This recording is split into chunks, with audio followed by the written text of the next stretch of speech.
podcast on all of Long Island. Monte and the Pharaoh. Monte and the Pharaoh.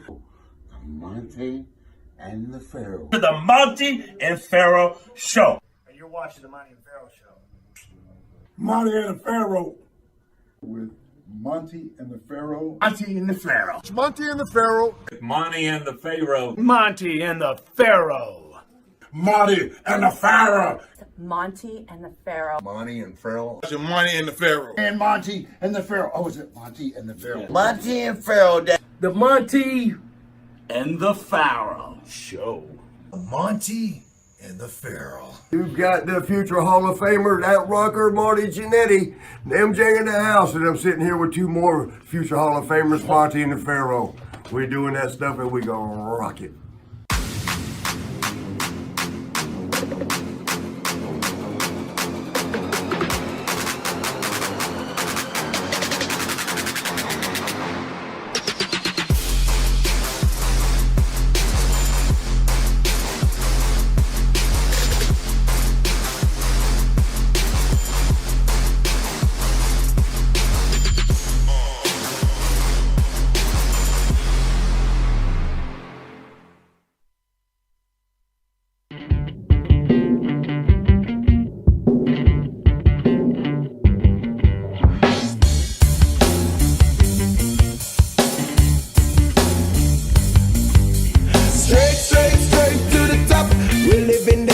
Not just dreaming it, we're doing it for it.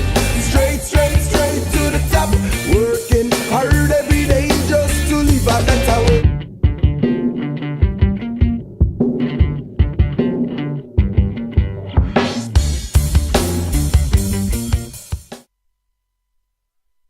Back to a special episode of Long Island's #1 pro wrestling broadcast, Monte and the Pharaoh. And we have a full house here today, and none other than replacing Jimmy Pharaoh today, because Jimmy's actually working. He got stuck. You are now Hollywood Pharaoh. Welcome, Hollywood Pharaoh. How are you? Good to see you. I'm good. How are you? And do you want to introduce the other guests on the couch? Yes, I brought two people with me today, and I have the lovely Miss Oyanka, with me, and then I did say I was going to bring a Glow special guest. Mm-hmm. A Glow special guest, and that is my good friend and head writer for the Gorgeous Ladies of Wrestling, producer / referee, Stephen Blantz. Stephen, welcome, and Lady O, welcome. Thank you guys for coming in. So, Stephen, you wrote for the Glow episodes from the get-go? From the get-go. I was hired as a comedy writer. I was a comedy writer in radio here, doing radio in New York, and I wanted to get into television, and at the time, they said, you want to do television, you got to go to the West Coast. What year was that? It was 1986, January. I went out, and there was an ad in one of the trade papers, the Hollywood Reporter, Daily Variety, that was looking for a comedy writer, and it didn't say what for. And it turned out to be Glow. Wow. And they wanted, originally the pilot, Hollywood will bear this out, the pilot didn't have comedy sketches. No, we had to come up with our own lines. It was just 1 hour of wrestling, of women's wrestling. All right, so bring that back a little bit. So you go in there, and then you just came up with your own... Yeah, pretty much on the pilot. I remember we were in Las Vegas, and our director, Matt Simber, said, just go in front of the camera and start talking, and I'm talking about what? Talk about the character, who you're going to wrestle. There was nothing scripted, remember? And I go, can I say anything? Well, because you did, because I watched you Yes. dropped F-bombs Yes, like I did. crazy. I was like, holy cow, she's just dropping them. Because here I am, I've not been on television a day in my life. I don't come from an acting background. I don't know. Right. This is someone who has a regular job, 8 to 5, and I go, can I say anything? Yes, you can say anything. I go, are you sure? Yeah. We're going to kick their beep, beep, ass. Beep. Yeah, you were on fire. I was like, holy cow. Me and Vine, we think you're sluts. No, that was the original pilot. So did they air that and bleep it out? Yes. Or, so they did air it and bleep it out. It was actually the first thing you heard. Every show started in the beginning with clips of the girls, and it was supposed to be, when I get my hands on so and so, Yeah. I'm gonna this Tear them apart, blah, blah, instead blah, of blah. saying today's matches will be, it was the girls saying I'm gonna fight so and so Gotcha. and do this that. That's how so you it said introduced I'm it. gonna do this, I'm gonna do that, and the first thing you heard on the first show that aired was we're gonna kick their, and they Bleeped it out. Which is good though, right? Oh yeah, it really actually caught on. That got everybody's attention. They said, "Wait a minute." What is this? So right. how does the pilot work though? So you make the pilot and then what? You start shopping it around Right. to all the TV Yeah, so we venues? went to something called NAPI, Mm-hmm. National Association of TV Programming and Entertainment. I believe that's what I it's think called. it was program executive. Executives. So they picked 4 of us to go to New Orleans in January. It was Matilda the Hun, Tammy Jones, Americana, and myself. Okay. With David McLean and with Matt Simber. We were the only 4 that represented our little show. We had a nice booth. We had the VHS going and the rap music going in the background, and we knew that the buyers are the ones with the blue tags. Okay. So we wanted them to come, those are the buyers of the show. They would slowly come into the booth, and all I remember is after the 3 or 4 days that we were there in New Orleans, I got a call the end of January that said, pack your bags, we sold the show, we're filming in Las Vegas. So I gave my regular work 2 months notice, and I never looked back. Wow, that's cool. So they sell the show. Yep. They tell you what they sell the show for, and then they say No, you'll they- get paid this No, or no, nothing? that was already really negotiated, I think, beforehand. So you quit your job not knowing how much money you were I going to didn't get for care. the show. Wow, look at you. That's When some you're balls. 21, 22 years old and you have an opportunity to be in front of a camera and starring on a TV show that you didn't even know was about wrestling, because Right. first of all, that audition, we had no idea. I came home from lunch, there's a message, I either got a beeper going off and checked my messages, and the agent, who had only worked for one time, said there is an audition at 6 o'clock at the Hyatt on Sunset. It's for a sports show. Gotcha. Didn't say what the sport was Right. until we got there. And then when they mentioned it was wrestling, I don't know anything about, I didn't. I was very athletic. I played softball and volleyball. My dad was my coach. I lettered in center field and was a pitcher, and thank you very much.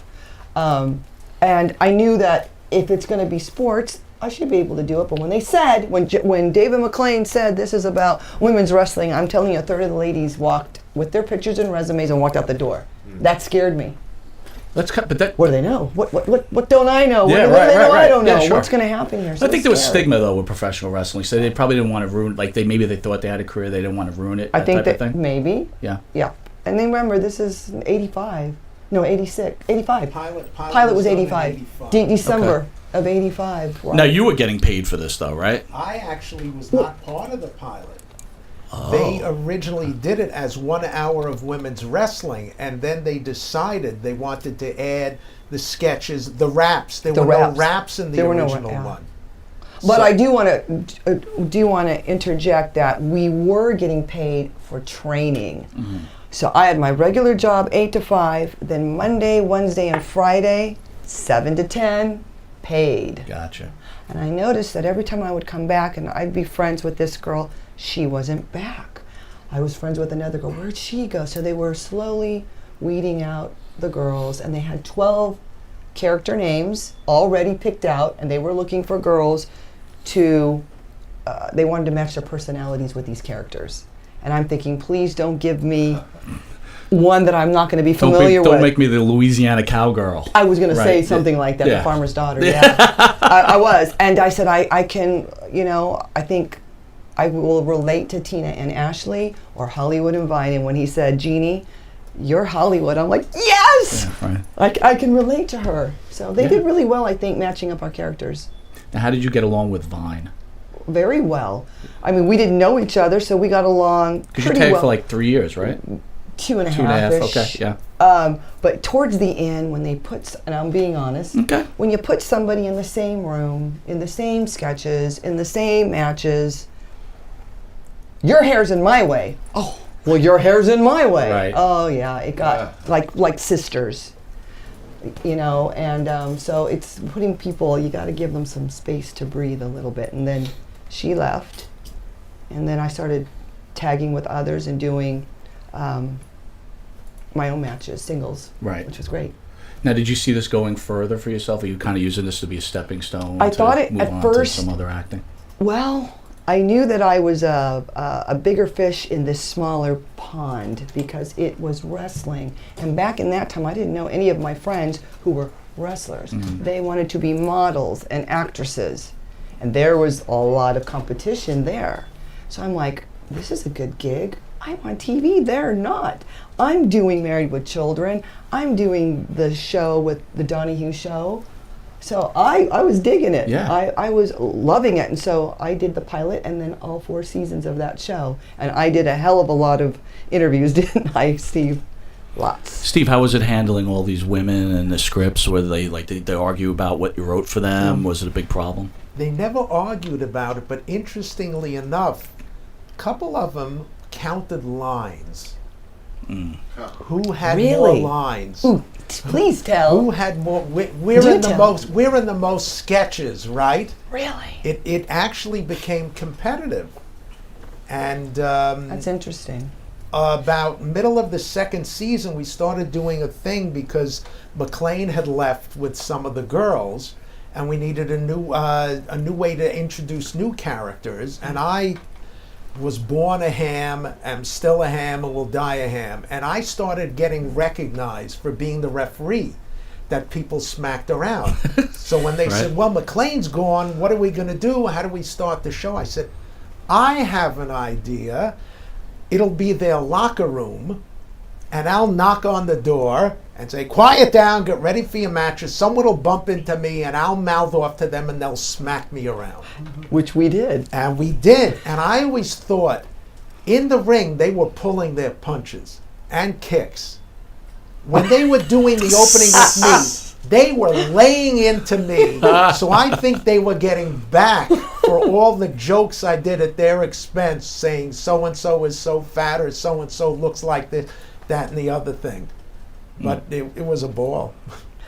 And I think we had a good group of girls. You were saying this earlier. I don't remember. You know, we pretty much did what you told us to do.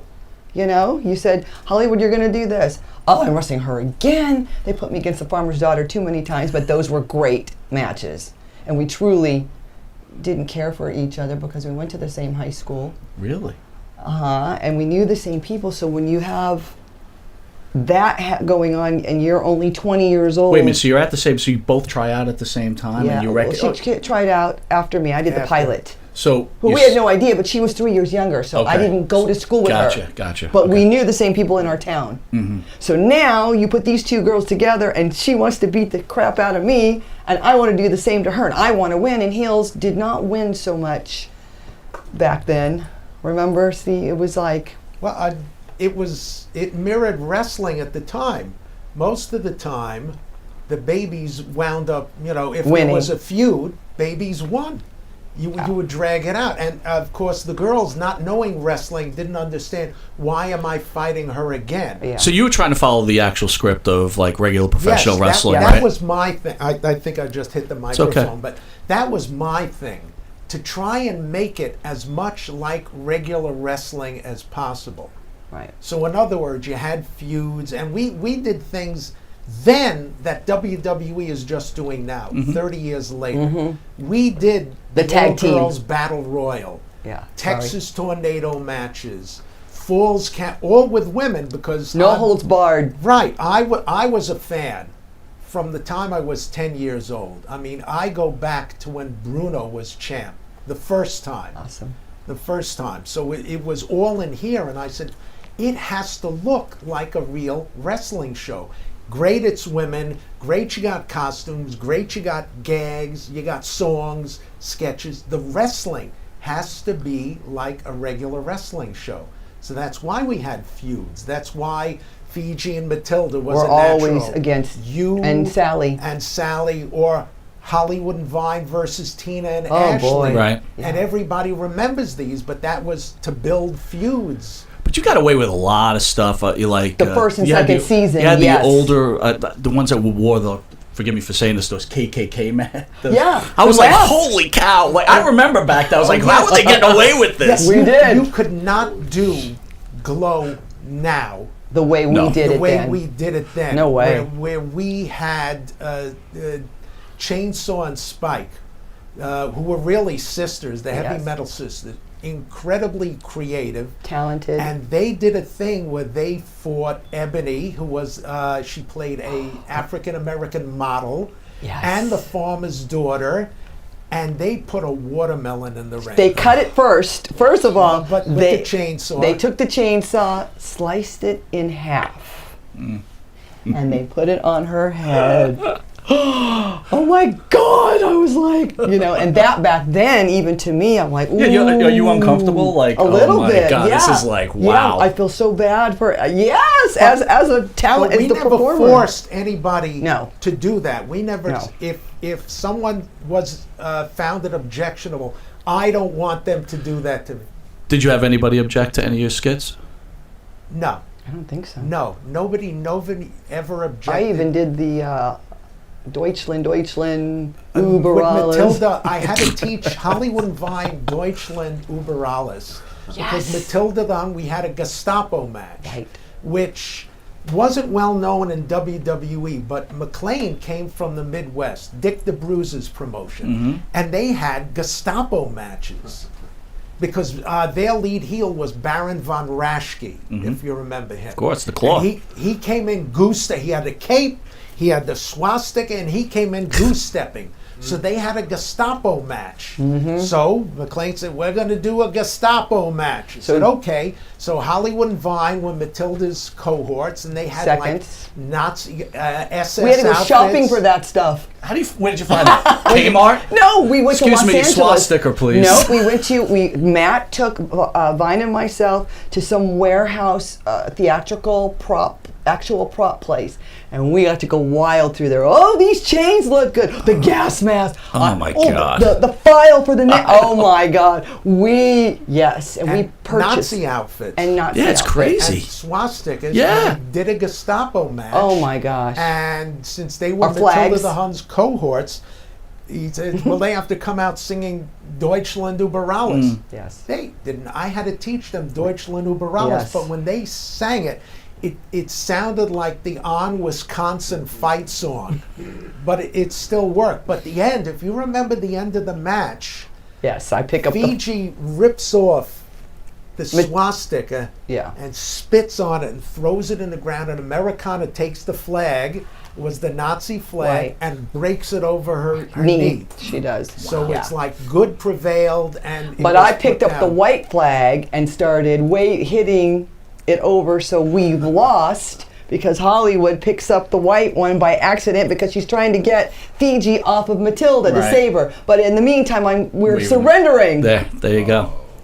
So it's a little Try bit to play different the then, though, idiot. right? So you sold it to local stations, and I guess they sold advertisement. And they just How paid many? for your show, right? It was done through syndication. Yeah. We had a syndicator, and they would sell it to X number of markets, and they would put it on whenever they wanted. Did you ever get complaints though for some of these storylines? Yes. I could imagine. right? Yes, we got complaints. Later, though, do we not get the complaints until well, season 2 or 3? Well, that's what I mean. I remember vividly watching. So I think season 1, when I caught on late, it was like, whatever. And then I really was like, this is really awesome stuff. And then season 2 was like, holy cow, this is really good. I think that's probably what went down. It caught on. It took a Right. while to catch on. Yeah, or to find it too because it was on really late. We had it New York. We had Channel 11. I think at like 11 in the morning. PIX. Oh, yeah. 11 for you.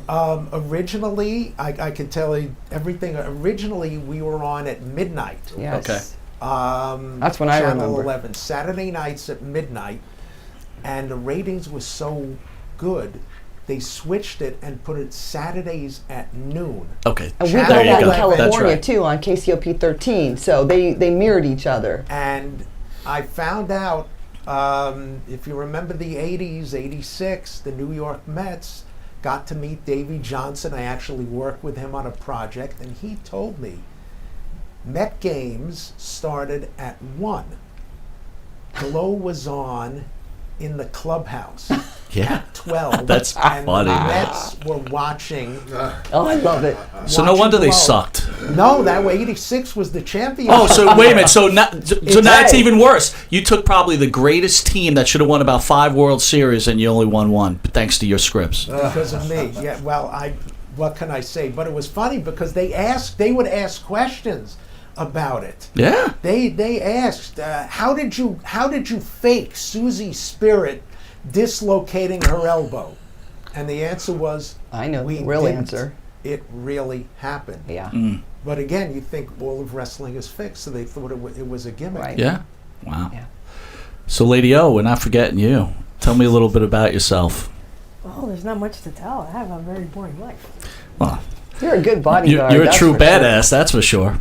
Yeah, I do. Boxer? I used to do boxing. I used to do kickboxing. I never did it professionally. I did it underground. That's pretty much So underground. So I knew this Does that about mean you. kicking So someone's butt? you got paid In a parking lot? underground I got paid gambling to fight. for kickboxing, right? She was MMA before there was MMA. Oh yeah, the true fighter. But Yeah. you were never a wrestler. No. You were just. What do you think of being a true fighter against? What did you think about professional wrestling? I enjoyed it as a kid. You know, and actually one of my favorites is Razor Ramon, Scott Hall. He was in studio. Yes, I know. Not a big fan, but go ahead. Hey, I'm sorry. that's my Don't beat future me up. husband. Watch out, she has a baseball bat hiding somewhere. That's my future husband. Yeah. I enjoyed watching it together with my cousin Yeah. and a couple of my friends. But we knew that everything was choreographed. Mm-hmm. But we still liked it. Yeah. And yes, it's totally different than boxing and kickboxing because in kickboxing and boxing, you're actually taking the hit. Yeah. So what kind of betting went down on the underground fighting? I'm not supposed to say. Don't worry about it. It's only 20,000 people watching. Eventually. I'm not supposed to say, but it was good money. That's Yeah? what I paid for college. Did you ever get people, good. if you lost, they wanted to attack you or something like that? They lost a lot of money? Yes. How often did you lose? Not Never? very often. That's I would say awesome. like twice. So how do you two hook up? What's this all about? Well, She needed a bodyguard. I needed a bodyguard, yes. Why do you need a bodyguard? We became friends online. Yeah. And you said, hey, I need a bodyguard. No. That's not how it started. Did not start that way at all. We weren't even friends. I just kind of messaged her, I can't even say the word. Facebook messaging. I can't say that word. Messengered her. It's been a long day, you guys. And we started talking. Back and forth, kind of learning about each other. Right. Blah, blah, blah. And I'm like, well, she's cool. You know, I'm like, she'd be She said I need a bodyguard. I know. I came here for. I was coming into town, into New York for. Was it WrestleCon or Big Event? It was one of them. Big Event at LaGuardia's. Big event. It was Big Event, and she picked me up and we hung out, had dinner, visited someone with our baseball bats. No, we didn't. No, we just became friends, and we've been friends ever since. So you have a lot of followers. People love you, right? You go to all these events. How do you like dealing with the fans? Are they all nice to you, or? I would say 99.9. They're all, if they're coming to your table, they're not going to tell you to F off. Well, I don't mean it. I don't mean it like that. Yeah, they're nice. They're very nice. They're major fans that come up to the table, and I watched you when I was, and it's just very heartwarming, and I'm always humbled to see these people come up. Oh yeah, and take pictures with them, and we had that's Rosa, why we do so many of these. but we had Rosa Mendez here, right, Jim? And Rosa was a little naive with some of the fans. I guess she was, she's like, "Oh, I love my fans, whatever." Right. And we were talking about like, do the fans get out of control a little bit? Like maybe especially on social media, right? On How social do you media, yes. handle? Obviously, you probably get Block. 99% good stuff said to you. How do you handle the bad stuff? Yeah, that's a tough one. You want to keep your mouth shut. You don't want to hurt feelings. Sometimes it's hard to do that. Does it hurt your feelings? I have to look at it that some of maybe the 3 or 4 little pebbles that are out there amongst Right. the whole sand of beach shouldn't really bother you. I've noticed that the more popular one is, the more attacks that you get. Right. And I just try to handle it. it's hard sometimes. Yeah, sure. You know, you're wearing a target on your back all the time. That's right. You know. I mean, we're not nearly like you. We get beat up enough too. So, right? Did I hurt you? And the Pharaoh gets on. No, you're pretty tough, but I'm okay. I got a lot of fat, like, you know, defending myself. The Pharaoh gets upset a lot when he gets some bad stuff. You got to take the good with the bad, and if you're going to be in this business, then you have to take both. And sometimes it's harder. I'm being truly honest. Some days are easier than others, but I'm happy. I'm happy-go-lucky. If you ask me something, I'm going to tell you. You may not like the truth, but it is the truth. I say it the way that it is. Yeah. You know, thank you, you know, for everything. And I'm grateful to have had the career that I've had. And with the resurgence of Glow Netflix, even more grateful. Mm-hmm. Have you seen that show? Have I seen it? I can't stop talking about it. That's all I ever watch. That and This Is Us. I could just sit and watch those two series. I need to see. I don't know This Is Us. Are you serious? Oh my God. This Is Us. Don't get him crying. This Is this a Netflix or no NBC? He's gonna cry. 9:00 Tuesdays. Okay. You could power watch it. It's probably the best. On show. Tuesdays is the Mayans. Well, you can watch it. I'm just kidding. I don't know Mayans. Oh my God. We met some of them at Rhode Island Comic Con. Did you really? Yeah, we watched Coco and Angel, which is Richard Cabral and Clayton. I don't know Clayton's, but they were awesome too. They were so nice. So do you mark out when you see some famous I try people? not to. I just be cool and I don't mark out. I just am nice. Hi, Hollywood from Gorgeous Lady Wrestling. Oh my God, I watched a documentary. I know who you guys are. It starts off just like that, and then it's just talking well, you also Steve. got a famous partner too. Fine. Right?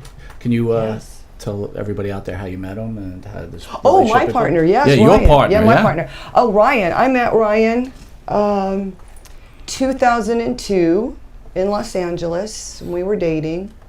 And then he got a job for some more music in Nashville, Tennessee. And I stayed in Los Angeles. We did the back and forth thing forever, which does not work. I thought that he would come back to Nashville, to Los Angeles, and I was thinking I'll go there, but I don't want to leave my family and my everything. And then I ended up moving there in 2012. But Ryan, singer, guitar player, he played with Gene from Kiss. Gene Simmons has a solo band. Right. So he is one of the guitarists Yep. and vocals from Gene's band. And then Ace saw them, and Ace stole Gene's band, but Gene said it was okay because Gene's on the road right now on that last supposedly tour. Mm-hmm. And so he's playing with Ace, and they've done quite a few on the East Coast shows with Ace Frehley. Now he played with Hunger Strike too, right? I don't know, Hunger Strike. I don't know. In the 90s, they Maybe got that whole band together. It was Pearl Jam and... you talking about Ace or Ryan? Ryan. I don't remember that. He played with a band called Hair of the Dog. Hair of the Dog, That's that's right. He was the that's singer right. for that band. Okay, gotcha. Yeah, Hair of the Dog. That's and then, what I was thinking And then Snake from Skid Row. Mm-hmm. When Snake can't make it, Ryan is the substitute for Snake when he's on the road or doing something else and can't make it. So he was doing all of the Snake stuff, the Skid Row, all of that before I met him. I did not meet him in a band situation. We met through some friends. So I walked through the door. Who's that? Ooh, love at first sight. I said, I will marry that person. And today it's 17 years. Congratulations, Yeah. that's great. Yeah. Jealousy? Do you guys get jealous of each other? Not at all. I think when you're first meeting someone, there's that little bit of, what do you do? What do you do? But since I'm an entertainer and I've been doing this, and him too, it works perfectly. Right. I will get people sometimes going, oh, are you married or do you date a wrestler? I'm like, no wrestlers. But a musician is kind of the same thing. You're on tour, you're in front of a bunch of people, and it's just a trust situation. If you don't have trust, then you don't have anything. So we don't go to that level. When I get home, who do I want to spend my time with? With you. Mm-hmm. You know? Sure. What are you doing? And at lunchtime, I'll take you to lunch. It's just that we have that's special. That's great. But then when it's time to go, oh, when are you leaving? Get out. Are you leaving? I'm leaving on Friday. Oh, I'm leaving on Saturday. It's a win-win.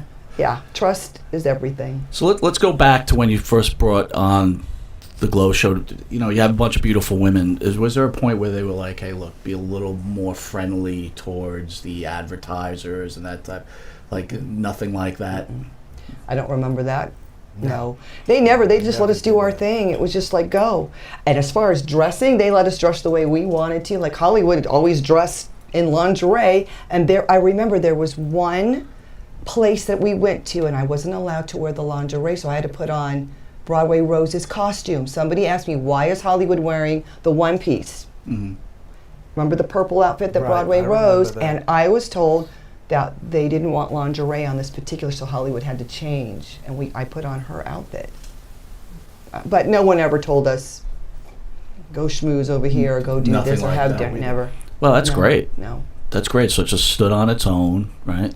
Was there ever a point where you guys wanted to make a movie out of this? I understand that the Yes. Glow documentary came out, and that kind of triggered the series. But did you ever want to take this to a movie level? Before that, Go ahead, yes, Steve. there was actual interest in making A Glow movie. the movie, which I wrote. I wrote the movie. Matt Simber showed me how you make a co-production deal with Israel. You tell them you already have a deal with Egypt, Oh boy. Wow. even though you don't. And Israel says, no, you'll do it here. And before I know it, they are flying me to Israel to scout locations for the script that isn't written yet. And he says, you're going to meet with the head of this film company, I said, Matt, we don't have a script. It's like a Jerry Seinfeld. He says, you will write the treatment on the plane. Wow. And I wrote that we basically had a story idea.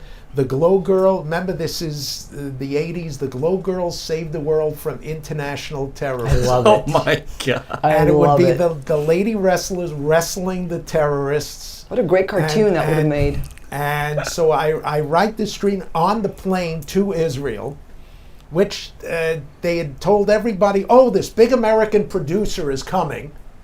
So when I get there, people are falling all over me like I'm something. And I walk into and I have literally a stack of pages that I longhand wrote. I walk into the hotel and they're falling. Mr. Blanche, is there anything we can do for you? And I hand them this, it's double spaced, bind it, and give me 6 copies. Wow. And they wrote it on. And they did it. And they did it. And then when I had meetings with whoever, I had a treatment to show them. Later I wrote the script, and since it didn't happen, I'm not telling tales out of school. There was a production company that did the movie Red Scorpion. I remember. Dolph Lundgren, after Rocky Five. Four. Five. Four Right? or Wait a five? minute. 4. You're right. 4. You're right. They made a movie with him as a Soviet killing machine who single-handedly is destroying Biafra and Somalia. But then he sees the way the poor people are living and starving and all that, and he turns against the Russians. And he fights back. And they said, we made a deal with them, and they say, we're going to take the immediate profits from Red Scorpion and put them in an account to do Glow the movie. What was it? Glickenhaus Shapiro. Shapiro Glickenhaus. That's right. Okay. Yeah. And they said, that's what we're going to do. Well, Red Scorpion opens up, and it is one of the biggest failures in cinematic history. It was laughable because literally there's one scene where Dolph Lundgren has a starving Biafran on each shoulder and a submachine gun going as he's mowing down the Russian tanks and everybody. Nobody wanted to see this movie. I called the theater in Manhattan. I said, what time is it showing? They said, what time can you get here? Oh my God, poor Dolph. I walk into the theater and there is one guy there. It is a pervert in a raincoat. Oh, nice. Oh, And gosh. me, okay? Oh, boy. The Oh, movie no. starts. After a while, the pervert leaves. The pervert feels violated that he had to watch this movie, and he gets up and leaves. Okay, it makes no money. Okay, there are no immediate profits to put into Glow the movie. Shapiro Glickenhaus is going to be sunk, so they take whatever money they had left to make Frankenhooker. Oh, I remember that. Yeah. I'm a big fan of that movie. And Basket Case 3, because there were so many unanswered questions from the first two. Wow, that's good. And that's what happened to Glow the movie. Oh my God! So you still have those scripts? I actually had to write 2 versions of it. One wait to has see the it. Glow Girls save the world from international Arab terrorists, Okay. and I wrote a version where it's South American terrorists, because depending upon what country was going to bankroll it, if you Yeah. were going to do it in the Middle East, you couldn't do it against the Arabs. No. Yeah. So I had to have a the version Chinese? where it's a banana republic. Okay. A banana and it was, and I wrote it like, remember the Police Academy Yeah. movies and What a hoot. the Naked Gun movies. Those would have been so so fun. you see this terrorist, and then the camera pulls down and he's got the fuzzy pink slippers on. Right. And it was just little things like that. And the Glow Girls have to go through training to fight terrorists. And the idea do was it. that the terrorists, once a month, the terrorists had a truckload of hookers brought to them, because they're in training and they don't get out. So So the we would Glow have to Girls be are in- switched for the hookers. I love it. And one of the devices they had was an exploding bra. Which already they did on what's the one?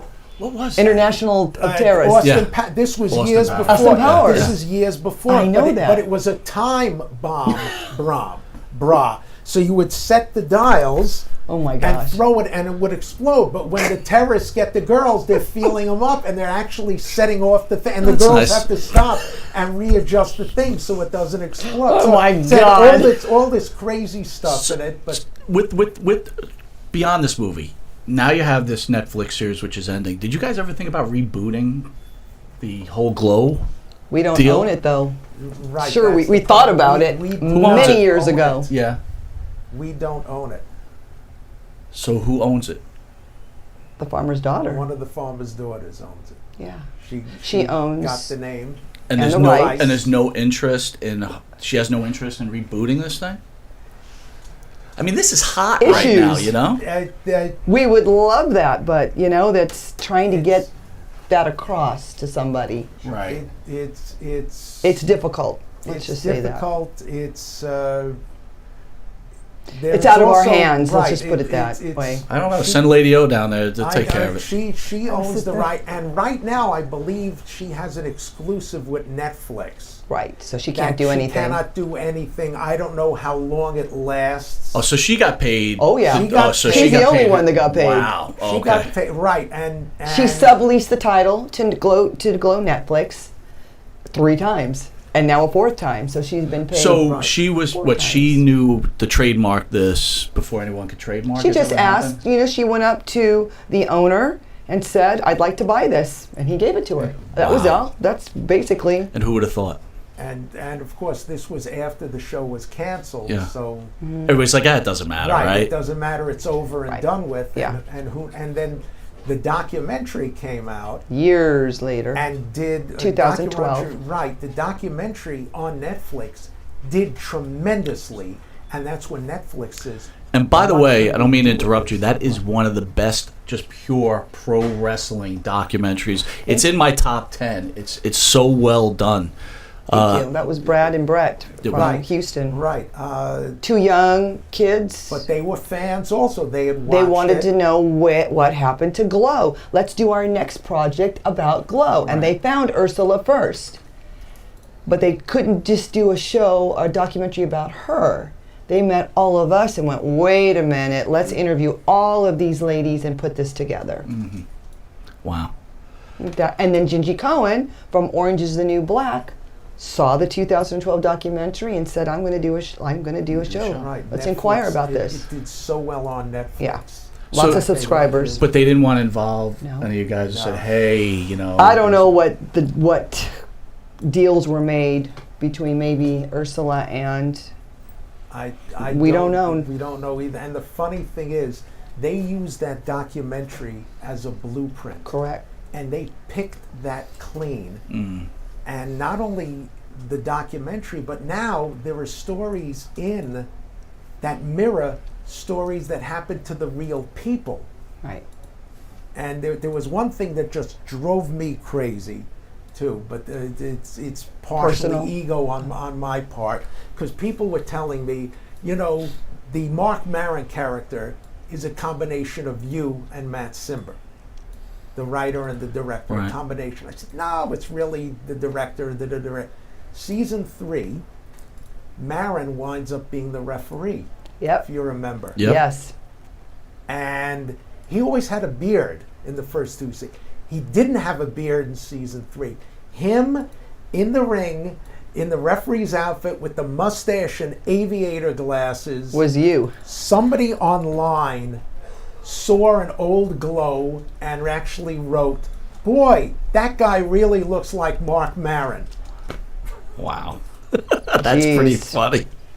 Well, you know, you got to be happy with. We are. Yeah, you know. Oh my gosh, I look at it as a win-win. And that Glow brand back to us is a win-win. I embrace it. Would we love to be on that show? Of course. I really know, think you would could do we- it. I really think you We could do give a the reboot. stories that I could give alone. I did the pilot and all 4 seasons. I could, and I'm a bad girl, and I was told not to do lots and lots of things. And when Matt said no, ding, that meant yes in my mind.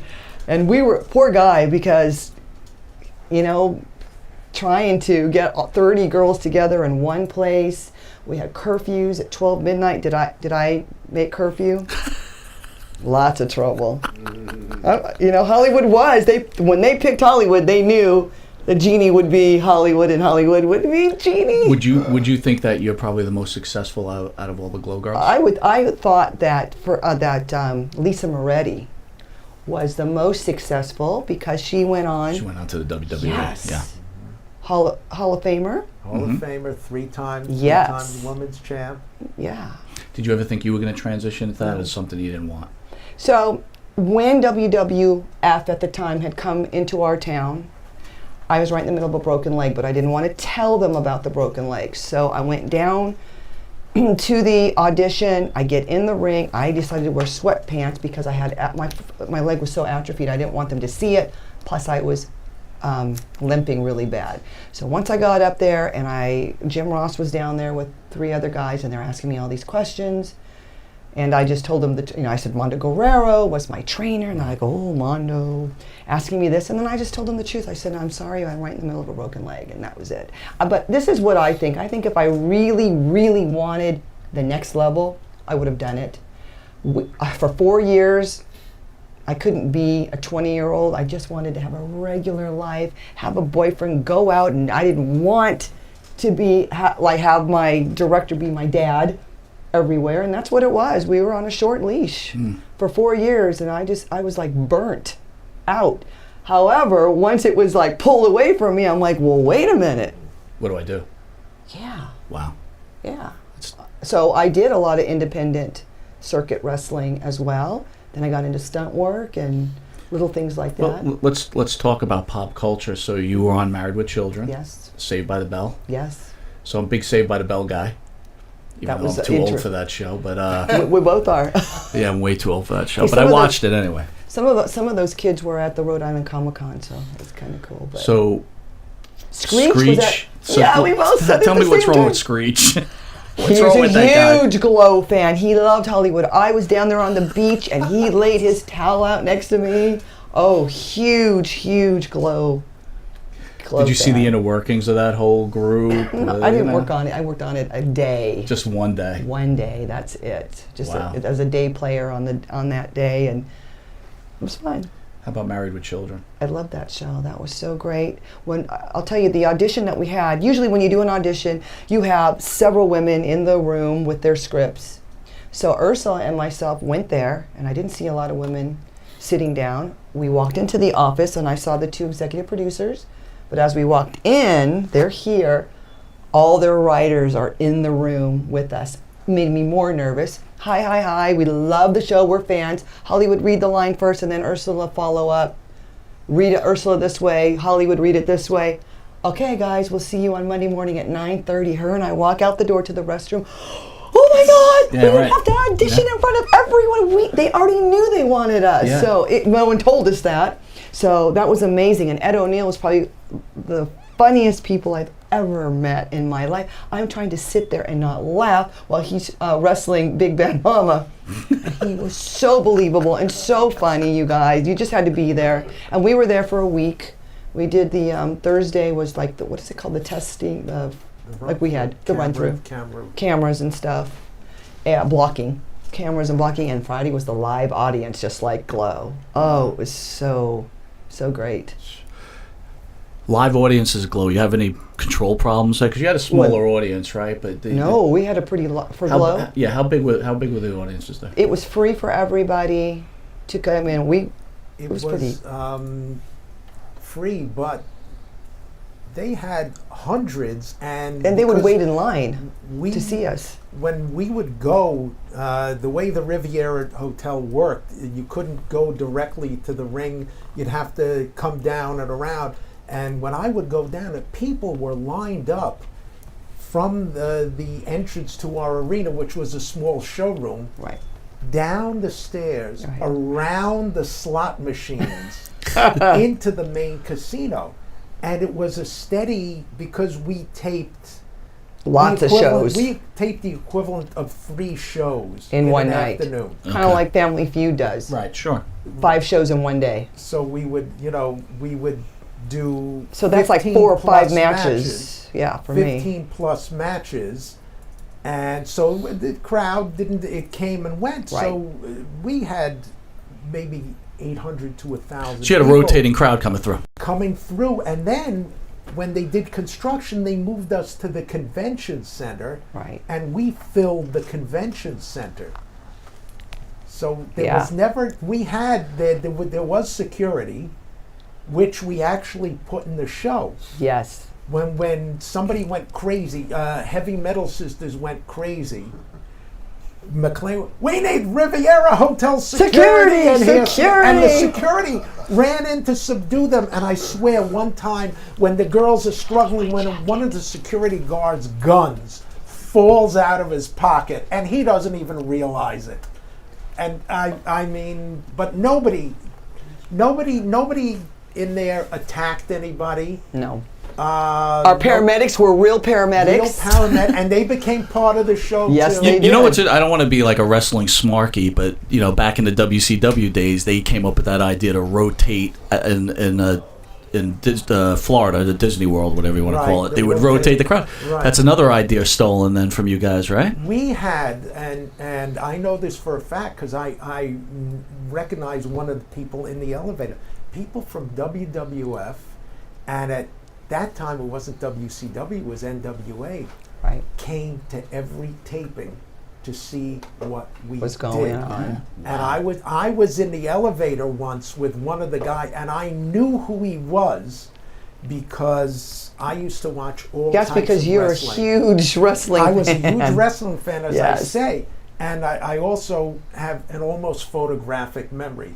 So if I saw a guy in a magazine, because I go back to the days where, and I spoke to Bill Apter about this too, his magazines told me everything about everywhere.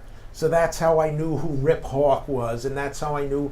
And they used to do stories from the Olympic Auditorium, and they had this guy from the NWA Vice President, Jeff Walton, attacked by the Sheik in one of the stories. I get on the elevator one time, there is Jeff Walton.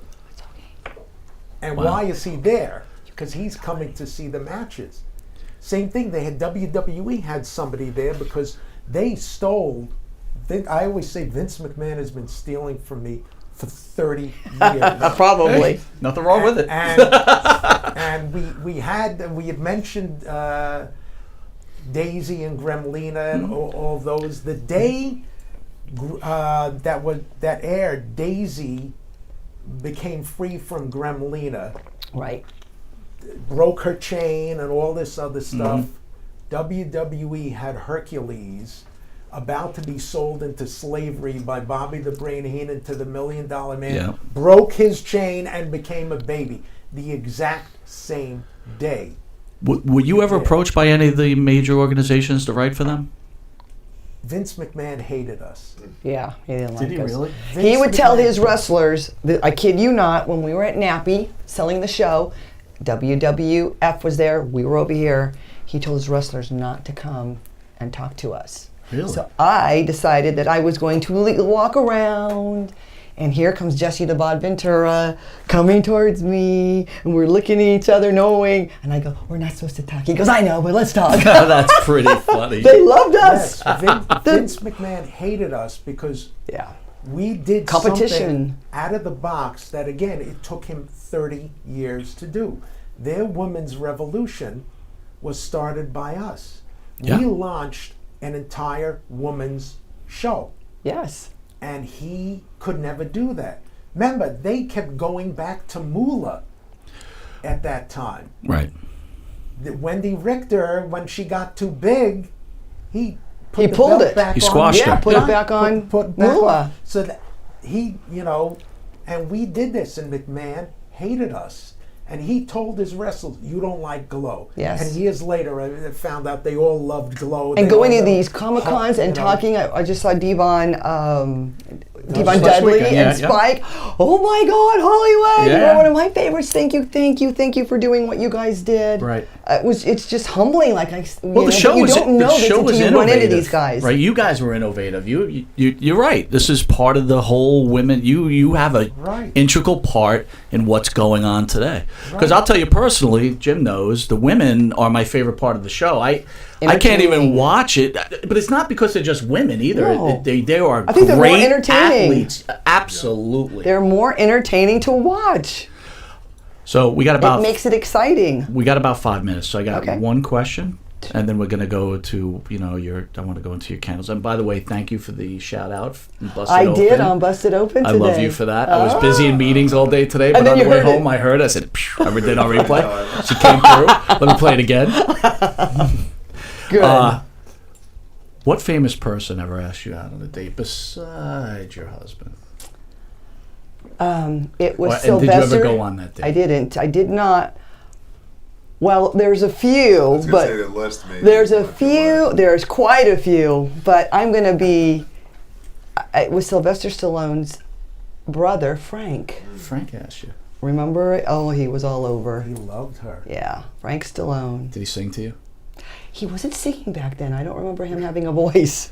Do you remember him? He's quite the singer. He's a good singer. Yeah. Yeah. He was And he singing remembers back then. us very well. I saw him at an Italian restaurant. So does he call you? No, like- he doesn't call me at all. No. When he asked you on a date, like how does that happen? He know he was calling Matt to ask Matt, our director. Because we used Jackie Stallone. Jackie Stallone. That was another thing. Remember, at the time, going back 30 years, the biggest star in the world Was Sly. was Yeah. Sylvester Sylvester. Stallone, who did Rocky and Rambo, and we got Mrs. Stallone as the good girl's manager. I don't remember that. Jackie Stallone. Oh, yeah. The horoscope. She did horoscopes. She did didn't horror. She did Yeah. crystals. Yeah, yeah. She She's did everything. interesting. Still alive. By Yes, the way. Is she really? 90s, something. In her 90s. Yeah, yeah, But- she is. And she brought, when she would come to the tapings, and we'd have her yelling at ringside, and we gave her a rap, and she brought everything. Sage and at she the brought time. Sage, and she brought Frank, Yeah, and Frank took one look at her, and yeah. he wanted to go. He wanted to I was marry with David. you. I don't know. He wanted to marry you. I was dating David from Quincy, Mass. Mm-hmm. Boyfriend for 5 years, and So you I had was no in interest love. in Frank. oh, I don't know. I was just young, no interest. I don't know. I can't remember. It was too long ago. I don't know. I was just. I don't mean to embarrass you. I just said, You're not. I would embarrassing. have dated If Frank. I was single, it would have been a different story. Right. So for me, I'm a one-woman man, and I just wanted to do. That's. So when you break up with this guy, you're like, damn it, I could have went out with Frank. Oh, there's a Stallone." lot of stories. Oh, I could, boy. Oh, jeez. Yeah, there's some stories. So tell me. My book, the bio, when that comes out. When are you doing a bio? So I finally, we've been talking about it for a very, very long time. I finally found somebody to help me ghostwrite that I love, Dan Murphy, who wrote Sisterhood of the Squared Circle. Okay.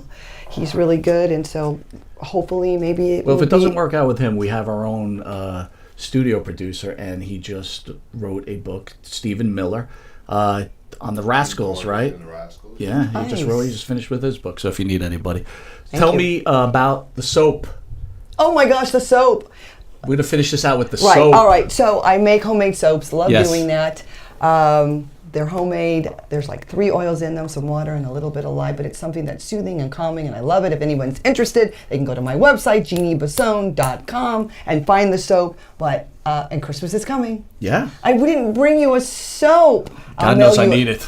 No, you don't need it, but you know what? I like just homemade. That's great. It's just, like I said, it's peaceful and calming. All right, so we're Thank hoping you for for a saying that. successful soap, and we Book. want to see a successful book. Miller, just be on standby in the dugout in case we got to call you. And we want to see a reboot of Glow. Yes. Yes. So Come on, Ursula. I want want it. to thank you all for joining us. I want you to send us out, Hollywood Pharaoh. Send out our guest and then call out. We're ending the show. It's on you. All right, everybody. We just want to thank everybody for being here. I want to say thank you to Oyanka, Steve, my co-host here. Everybody have a good one and watch Monte and the Pharaoh. And we'll catch you tomorrow from 8:05. What is it? 8:05 to 9 p.m. every Thursday. Long Island's #1 pro wrestling broadcast. I want to thank everybody for being here. And Hollywood, Thank this you was so a big much. moment. Thank you. I love it. All right, we'll see you tomorrow. Have a good one.